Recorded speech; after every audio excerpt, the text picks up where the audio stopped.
오늘은 오소서 성령이여 6번째 시간 사도행전 2장에 있는 말씀을 통해서 하나 되게 하시는 성령님이라는 제목으로 말씀의 은혜 나누도록 하겠습니다.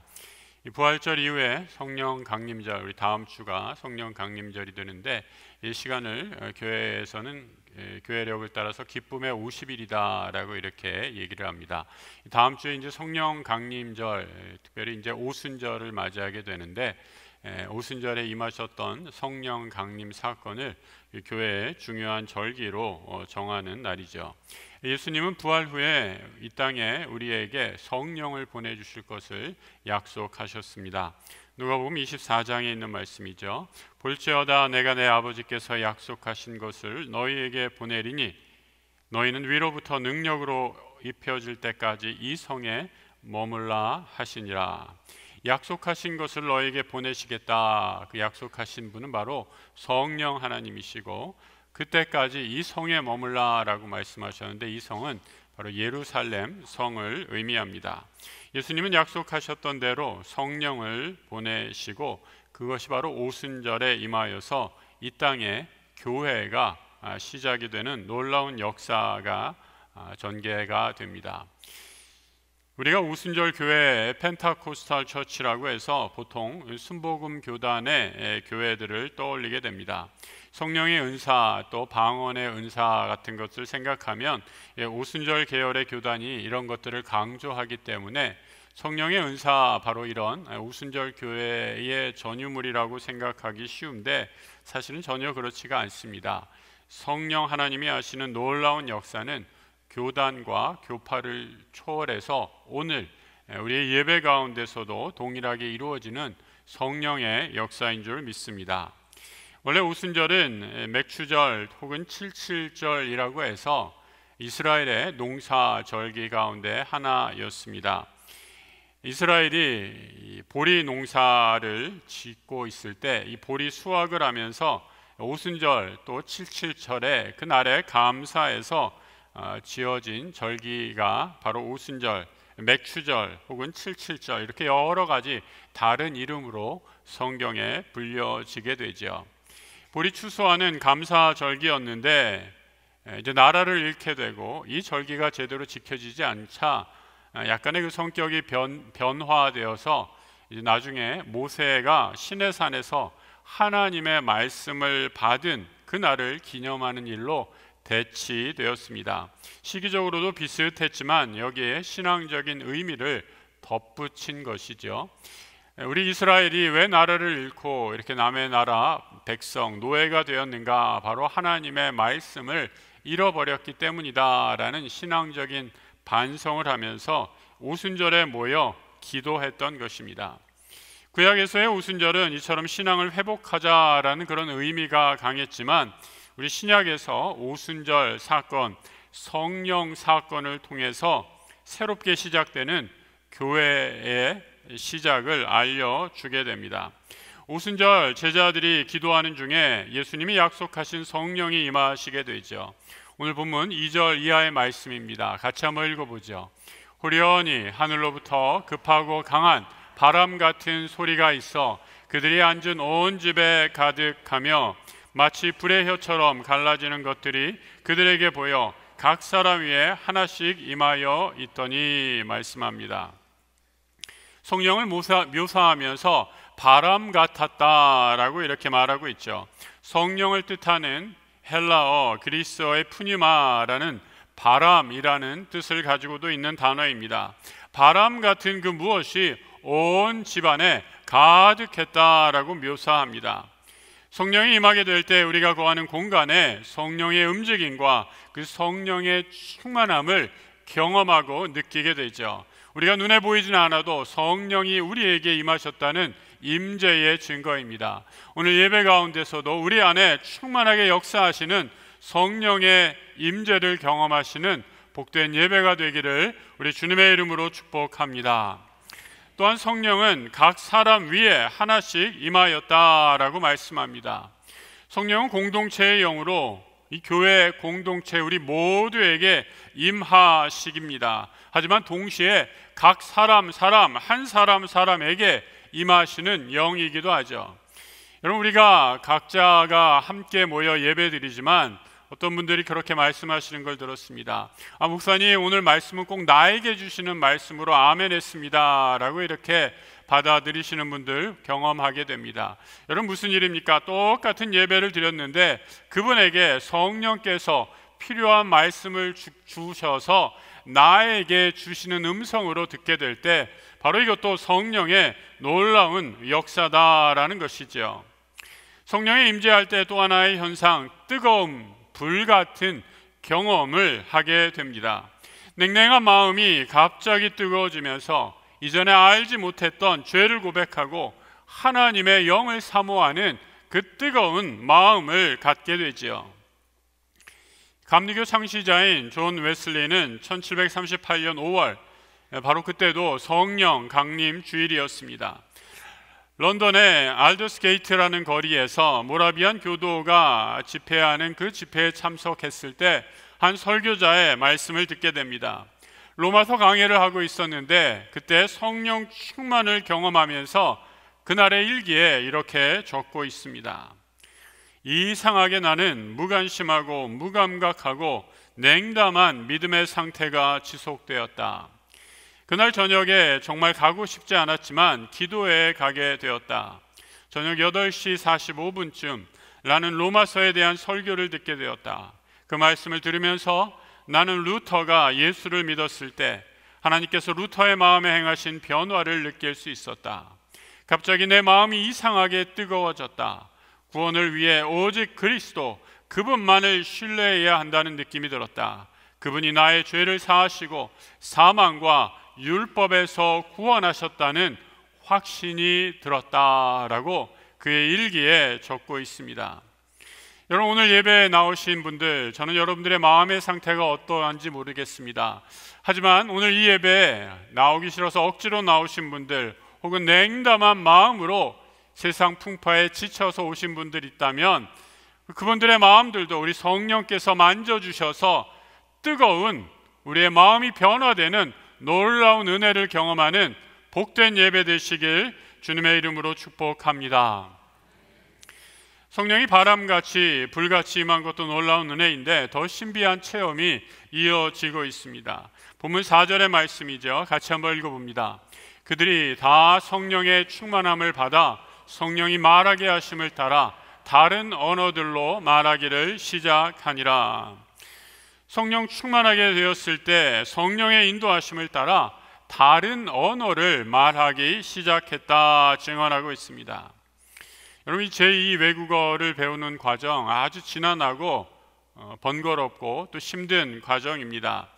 우리가 영어 공부하느라고 학교에서 얼마나 많이 스트레스 받고 힘들었습니까? 많은 노력과 연습이 따라야지 외국어를 구사할 수 있습니다. 그런데 제자들은 다른 나라 말 배운 적도 없는데, 익힌 적도 없는데 갑자기 성령 충만하게 되었을 때 그들이 다른 나라 말을 하기 시작했다라는 말씀하고 있습니다. 제자들이 성령 충만하여서 이 다른 나라 말로 하는 방언을 들은 사람들, 그 사람들이 누구였는가? 2장 5절에 이렇게 기록되고 있죠. 그때 경건한 유대인들이 천하 각국으로부터 와서 예루살렘에 머물러 있었는데 이 제자들이 각 나라 말로 하는 그 방언을 다 듣게 돼서 놀랐다라고 말합니다. 2장 5절에 기록된 경건한 유대인들은 바로 유대인 디아스포라를 의미합니다. 나라가 망한 후 지중해 전역에 흩어졌던 유대인들을 말하죠. 이들은 1세대 그들의 부모들이 했던 히브리 말 혹은 아람어를 다 잊어버렸습니다. 이제 2제 3대로 걸치면서 그 후손들 신앙은 남아있지만 그들의 원래 말 모국어는 다 잃어버려서 제자들과 소통할 수 없는 상황이었습니다. 한 뿌리 같은 민족이었지만 언어가 달라 말이 안 통하니 얼마나 답답했겠습니까? 그런데 이들 위에 성령이 임하게 되자 이 제자들은 그들이 흩어져 있는 유대인들의 언어로 말하기 시작했다라는 것이죠. 오늘 본문 6절 이하에서 이를 이렇게 말해 줍니다. 같이 한번 읽어보죠. 이 소리가 나매 큰 무리가 모여 각각 자기의 방언으로 제자들이 말하는 것을 듣고 소동하여 다 놀라 신기하게 여겨 이르되, 보라, 이 말하는 사람들이 다 갈릴리 사람이 아니냐? 우리가 우리 각 사람의 난 곳 방언으로 듣게 되는 것이 어찌 됨이냐? 오순절에 모여 여러 지역의 디아스포라, 흩어진 유대인들, 그 지역의 출신지들이 9절부터 이렇게 말해주고 있습니다. 멀리 이집트, 애굽에서 온 유대인들이 있었습니다. 또 아시아라고 하는 지금의 투르키에, 예전엔 터키라고 불렀죠. 여기에서 온 유대인들도 있었습니다. 그리고 그레데인과 아라비아인들, 지중해에 있는 각 여러 지역의 섬나라 출신의 디아스포라 유대인들이 있었습니다. 이들은 다 각각 그들의 출신지의 언어를 하는, 다른 민족의 말을 하는, 더 이상 말을 통하지 않는 사람들이 되었습니다. 그런데 이들이, 제자들이 자기들의 난 곳 방언으로 말하는 것을 듣게 되니 놀라워한 것입니다. 제자들을 보면서 이 경건한 유대인들이 이렇게 말하죠. 아니, 이 사람들이 누구냐? 다 갈릴리 사람들이 아니냐라고 이렇게 반문합니다. 여러분, 갈릴리 어떤 동네입니까? 우리는 뭐 갈릴리 하면 예수님이 태어나신 곳이고 자라신 곳이다 라고 이렇게 생각하지만, 그 당시 이스라엘 사람들에게 갈릴리는 촌동네 중에 아주 후미진 촌동네의 대명사입니다. 다른 나라 말을 할 수도 없는 사람이고 갈릴리를 떠나본 적도 없는 촌부 중에 촌부들이 바로 갈릴리 출신입니다. 바로 이 사람들이 여러 민족의 말을 하는 것을 보고 깜짝 놀란 것이죠. 오순절 성령 강림 사건은 하나님이 우리를 놀라게 하려고 단 한 번의 깜짝 쇼를 준비하신 것이 아닙니다. 바로 이 땅에 성령이 다스리시는 교회의 모습을 미리 보여주신 놀라운 성령의 역사입니다. 한 가지 우리가 주의해야 할 것은, 여기서 말하는 방언은 바울이 고린도전서 12장에서 말하는 은사와 관련된 방언과는 다른 종류의 방언이다라는 것입니다. 고린도서에서 말하는 성령의 은사로서의 방언은 인간의 언어가 아니라 성령의 기도 가운데 나오는 언어로 거룩한 언어입니다. 이 말은 알아들을 수가 없습니다.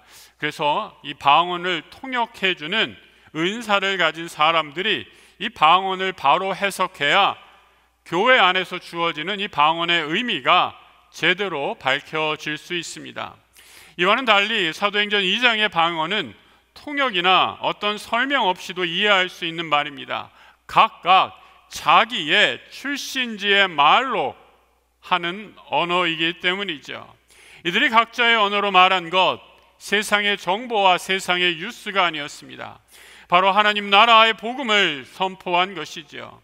예수가 하나님의 아들로 이 땅에 오셔서 우리를 위해 십자가에 달려 돌아가시고 이제 부활하셔서 하나님 나라 우편에 앉아 계셔서 지금도 이 땅을 통치하고 계신다라는 사실을 각 나라 난 곳 방언으로 선포하고 전하는 것입니다. 예전에 몇 해 전에 나왔던 드라마로 제가 기억하고 있는데, 여러분 사랑의 불시착이라는 드라마 보신 적 있습니까? 아무도 안 보셨나 보네요. 이 남한의 이 여성이었죠. 남한의 여성과 북한의 군인이 사랑에 빠져서 그 로맨스를 다룬 그런 드라마입니다. 저도 뭐 지나가다가 한두 번 봤는데, 이 재미있는 게 이제 북한 말이 나오면 북한 말을 잘 모르니까 이 자막으로 이런 뜻이다라고 이렇게 해석해 주는 것도 본 기억이 납니다. 그 가운데 제가 아직도 기억에 남는 것, 그 북한 말 중에 하나가 이런 표현이 있어요. 일 없수다. 무슨 뜻인지 아시죠? 일 없수다. 우리 남한에서는 상관없다, 괜찮다 정도의 의미인데 북한에서는 일 없수다가 그런 뜻이라고 합니다. 헤어진 세월이 길다 보니 이제 언어가 통하지 않게 되게 말이 달라졌기 때문에 되었죠. 여러분 어디 남한과 북한뿐입니까? 우리 대한민국 안에서도 얼마나 말이 달라서 어려운지 모릅니다. 같은 국어를 쓰고 있지만 이 진보와 보수가 말이 통하지 않습니다. 요즘 젊은 세대들은 말을 줄여서 이렇게 많이 쓰더라고요. 이 줄임말 혹은 뭐 초성을 가지고도 이제 서로 의사소통을 하니 이 기성 세대들은 그 말을 도무지 알 수가 없습니다. 인류 역사의 비극은 말이 통하지 않아서 생기는 비극의 역사입니다. 전쟁은 바로 이런 의사소통 부재의 극단적인 형태라고 할 수 있죠. 하나님과 인간 사이의 죄도 마찬가지입니다. 에덴 동산은 하나님과 최초의 인간 아담과 하와가 서로 사랑하고 대화하고 소통하는 행복의 공간이었습니다. 하지만 죄가 하나님과 인간 사이를 가로막게 되니 더 이상 소통할 수 없게 된 것이죠. 성령 충만은 바로 이런 모든 장벽과 의사소통의 벽을 허무는 기적의 사건이었습니다. 오순절 성령 강림 사건은 창세기 11장에서 하나님께서 인간의 교만으로 언어를 흩으신 사건을 다시 거꾸로 되돌린 회복의 역사입니다. 죄와 교만으로 하나님이 인간의 모든 언어를 다르게 하셔서 불통하시게 하셨다면, 이제 성령은 오순절 성령의 역사를 통해 그 흩어진 언어를 다시 이어 소통케 하십니다. 성령 강림 사건을 통해 하나님은 이 땅에 세워진 교회를 통해 보여주십니다. 바로 교회의 본질에 관한 것이지요. 이 교회는 어떤 곳입니까? 오늘 본문에 의지해서 교회가 어떤 곳인지 정의해 본다면 한번 따라해 보세요. 교회는 말이 통하는 곳입니다. 그럼 아멘 하십니까? 네, 우리 옆에 분들 한번 이렇게 얼굴 한번 보세요. 내가 이분과 말이 통하는가? 아니면 말은 하고 있지만 답답해서 점점 더 가슴이 답답해옴을 느끼지 않는가 한번 생각해 보시기 바랍니다.